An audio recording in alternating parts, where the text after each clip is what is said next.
The two diesels surveyed the shed. "It's time, 7101, said one, that we took this railway over. Shush, 199. It's their railway, after all." "Not for long," persisted 199. "Our controller says steam engines spoil our image." "Of course we do," snapped Duck. "We show what frauds you are. Call yourselves engines? If anything happens, you care nothing for your train. You just moan for a fitter. We bring it home, if only on one cylinder." "Nothing," boasted 199, "ever happens to us. We are reliable." Vulgar noises greeted this. "How rude," said 199. "You asked for it," growled 7101. "Now shut up." Next day, Henry was rolling home tender first. "I'm a failed engine," he mourned. "Lost my regulator. Driver says it jammed wide open, and he can't mend it till I'm cool. However," he went on, "I've got steam, and driver can use my reverser, but it would happen after Duck fooled me with those tenders. Now they'll laugh at me again." He reached a signal box and stopped, whistling for a road. Opposite the box, on the up line, stood Diesel 199 with a train of oil tankers. Worse and worse, thought Henry. Now old Reliable will laugh at me too. The signalman came out. "For pity's sake, take this spam can away. It's failed. The Limited is behind, and all he does is wail for his fitter." "Spam can?" fumed 199. "I'm stow it," snapped the signalman. "I'll take my tin opener to you. Now then." 199 subsided at this dreadful threat, and Henry pulled the train out of the way. The diesel didn't help. He just sulked. The Limited rushed by with a growl and a roar.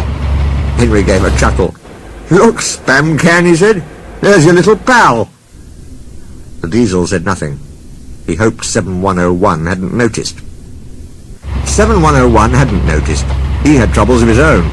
He was cross with his coaches. They seemed to be getting heavier. He roared at them, but it did no good. Engines have a pump called an ejector, which draws air out of the train's brake pipes to keep the brakes off.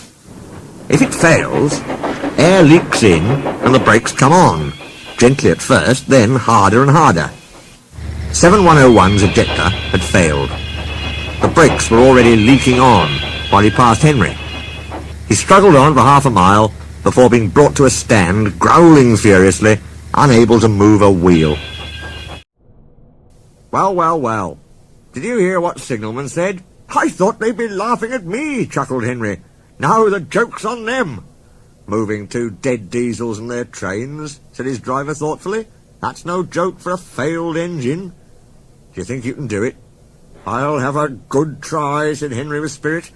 "Anyway, 7101's better than old Spam Can. He did try and shut him up last night." "Come on then," said his driver. "We mustn't keep the passengers waiting." "Get moving, you!" Henry puffed the sulky diesel into motion and started to the rescue. Henry gently buffered up to the express. While the two drivers talked, his fireman joined his front brake pipe to the coaches. "It's better than we thought, Henry," said his driver. "The diesel can pull if we keep the brakes off. So the only weight we'll have is Spam Can's goods." "Oh," said Henry. "That's a mercy." He was, by now, feeling rather puffed. "Poop, poop, poop, poop. Are you ready?" tooted 7101. "Peep, peep, peep, peep. Yes, I am," whistled Henry. So with 7101 growling in front, and Henry gamely puffing in the middle, the long cavalcade set out for the next big station. Donald and Flying Scotsman were waiting. They cheered as Henry puffed past. He braked the coaches, thankfully. Spam Can and the tankers trailed far behind. The passengers buzzed out like angry bees, but the fat controller told them about Henry, so they forgot to be cross and thanked Henry instead. They called him an enterprising engine and took his photograph. They were thrilled, too, when Flying Scotsman backed down on their train. If the guard hadn't tactfully shooed them to their coaches, the train would have started later than ever. Donald took the goods. "Return 199 to the other railway," ordered the fat controller. I will write my views later. Henry and 7101 went away together. I'm sorry about last night, ventured the Diesel. That's all right. You did shut old Reliable up. And, said the Diesel ruefully, made a fool of myself today, too. Rubbish. A failed ejector might happen to anyone. I'd lost my regulator. You? Failed? Exclaimed the Diesel. And yet... His voice trailed away in admiration. Well, said Henry, emergency, you know. Trains must get through. 7101 said no more. He had a lot to think about.